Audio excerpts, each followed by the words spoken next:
मैं नेहा जैन, सह आचार्य भूगोल श्री प्रताप सिंह बारठ, राजकीय स्नातकोत्तर महाविद्यालय शाहपुरा बिलवाड़ा। आज का विषय है मानव भूगोल की फ्रांसीसी भौगोलिक विचारधारा। इससे पूर्व मानव भूगोल की जर्मन भौगोलिक विचारधारा के अंतर्गत हमने कांट, हम्बोल्ट, रीटर और रेडजेल जर्मन भूगोलवेत्ताओं के योगदान का अध्ययन किया था। आज फ्रांसीसी भौगोलिक विचारधारा के अंतर्गत विडाल डी ला ब्लाश और जीन ब्रून्स का मानव भूगोल के विकास में योगदान का अध्ययन करेंगे। सर्वप्रथम विडाल डी ला ब्लाश को मानव भूगोल का संस्थापक माना जाता है। इनकी प्रमुख रचनाएं इस प्रकार है। पहला है यूरोप में राष्ट्र एवं राज्य, जो कि 1881 में प्रकाशित हुई। दूसरा है यूरोप के ऐतिहासिक एवं भौगोलिक परिवेश पर तैयार की गई एक एटलस, जो कि 1894 में प्रकाशित हुई।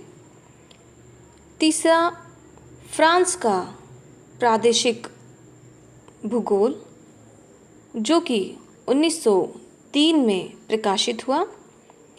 चौथा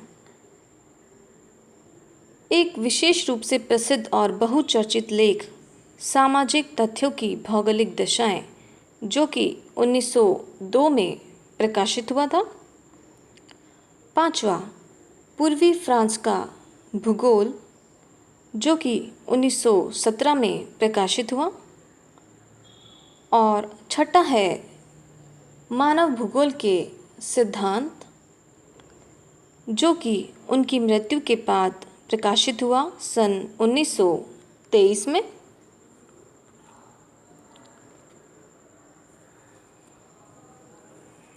ब्लाश ने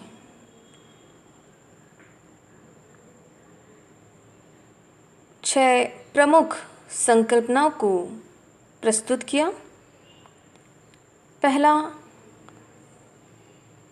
पार्थिव दृश्यों की एकता।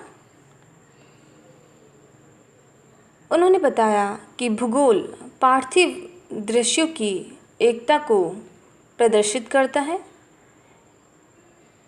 यानी कि भौतिक कारक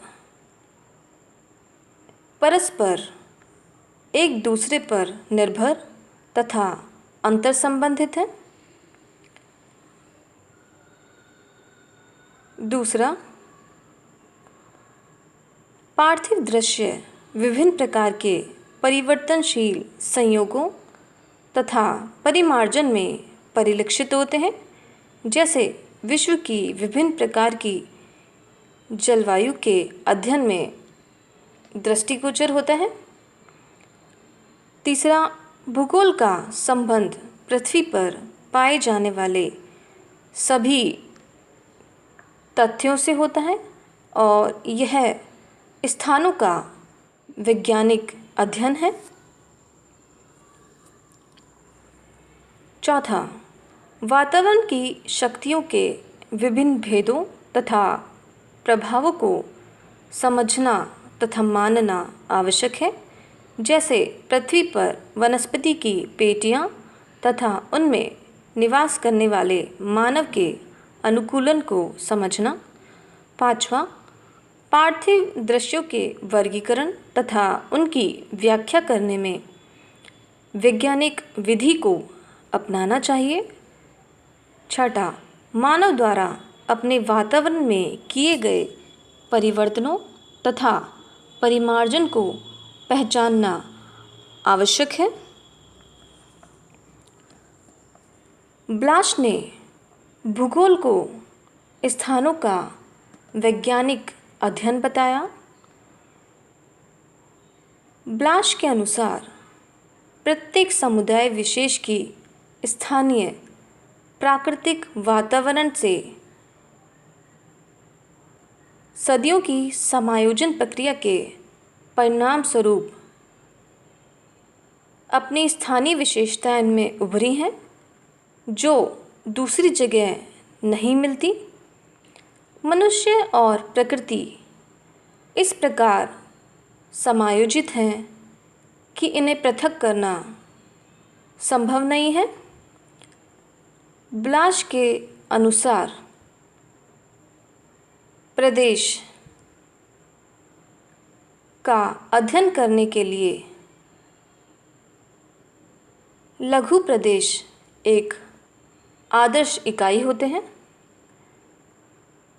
ब्लाश ने क्षेत्रीय अध्ययन को भूगोल का केंद्र बिंदु बताया। ब्लाश एक संभववादी भूगोलवेत्ता थे।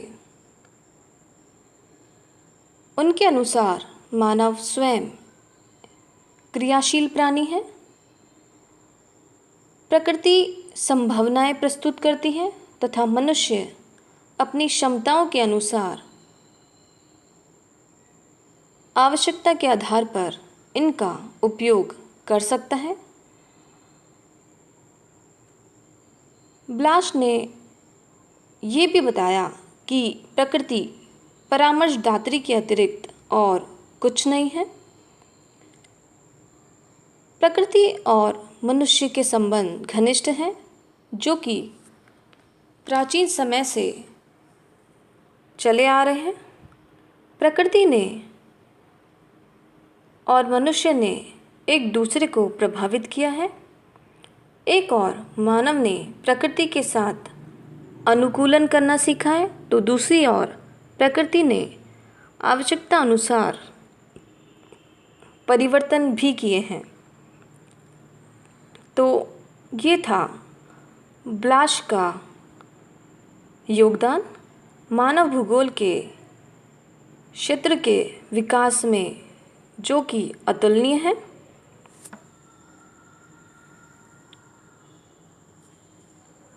अगले फ्रांसीसी भौगोलिक विचारक हैं Jean Brunhes. Jean Brunhes Blache के ही शिष्य थे। इनकी रुचि मानव भूगोल के अंतर्गत बस्ती भूगोल में थी। इनकी प्रमुख रचनाएं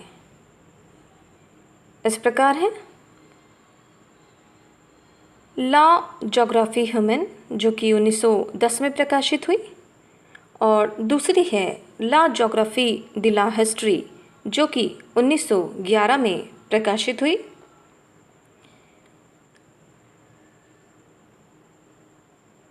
यह पुस्तक मानव भूगोल 3 खंडों में प्रकाशित हुई सन 1910 में। इसका संशोधन इनकी पुत्री द्वारा किया गया था। इसके प्रथम खंड में मानव द्वारा पृथ्वी के विभिन्न स्वरूपों की विवेचना की गई है। दूसरे खंड में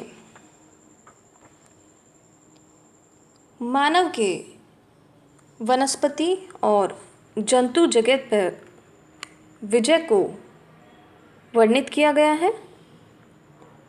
तीसरे खंड में मानव द्वारा किए गए खनन कार्य को लुटेरी अर्थव्यवस्था बताते हुए वर्णित किया गया है।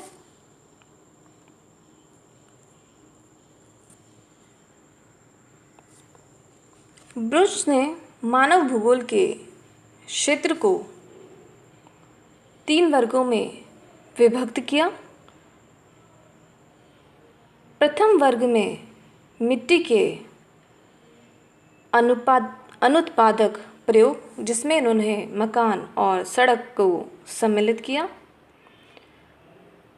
दूसरे वर्ग में वनस्पति और जंतु जगत पर मानव की विजय को सम्मिलित किया। और तीसरे वर्ग में मिट्टी के विनाशकारी उपयोग, जिसमें पौधों और पशुओं का विनाश तथा खनिजों का शोषण प्रमुख बताते हुए वर्णित किया गया। ब्रुन्स ने भौगोलिक अध्ययन में 2 सिद्धांतों पर अधिक बल दिया। पहला है क्रियाशीलता का सिद्धांत और दूसरा है अंतरक्रिया का सिद्धांत। सर्वप्रथम क्रियाशीलता का सिद्धांत। ब्रुन्स ने क्रियाशीलता के सिद्धांत को अभिव्यक्त करते हुए बताया कि हमारे चारों ओर जितनी भी वस्तुएं हैं वे सभी परिवर्तनशील हैं। प्रत्येक वस्तु या तो वृद्धि कर रही है या उसमें कमी हो रही है, लेकिन वास्तव में कुछ भी स्थायी नहीं है, क्योंकि भूगोल के भौतिक और मानवीय तत्व सतत रूप में परिवर्तनशील हैं और इनकी परिवर्तनशीलता का अध्ययन इसी दृष्टिकोण पर किया जाना चाहिए। दूसरा सिद्धांत दिया उन्होंने अंतरक्रिया का सिद्धांत। ब्रुन्स के अनुसार भूगोल के विभिन्न तथ्यों का अध्ययन अलग अलग ना कर एक साथ परस्पर अंतर संबंधित रूप में किया जाना चाहिए, क्योंकि तभी मानव भूगोल का उचित मूल्यांकन किया जा सकता है। ब्रुन्स संभववाद के प्रबल समर्थक रहे हैं। उनके अनुसार मानव वातावरण का दास नहीं, वातावरण मानव की क्रियाओं को कुछ सीमाओं तक बांधता है, लेकिन मानव की क्रियाएं वातावरणीय नियमों में